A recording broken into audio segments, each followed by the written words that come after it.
فابتعد الكثيرون عن الحوزة والدين والأمور الشرعية والعقائدية والأخلاقية، ومنها صلاة الجمعة.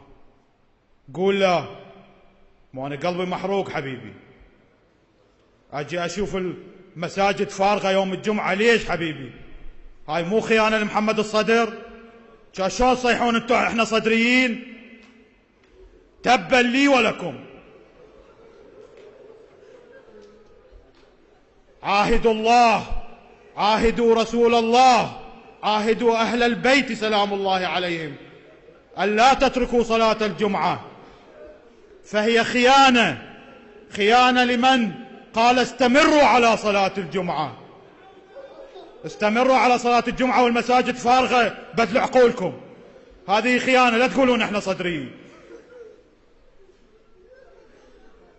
الشكوى لله سبحانه وتعالى، بس الجمعة المفروض ما تنترك. ما تثق بالخطيب صلي واقضي، هذه فتوى مرجعك غصبا عليك تطبقها. ما يعجبك مقتدى روح اقضي الظهر وعصر، بس احضر جمعة فيها إحياء لشعائر الله، ومن يعظم شعائر الله فإنها من تقوى القلوب. هم يمكن ما تسمعون، أرجع أشوفه أقلهم صايرة، بس الله موجود حبيبي. هاي واحدة منها. أقول له لا بالخطبة لا تحكي وبين الخطبتين تحكي، يقول نعم نعم للجمعة. يقول له مرجعة كون الهتافات مسؤولة من ذاك اليوم وانتم تهتفون بكيفكم حبيبي.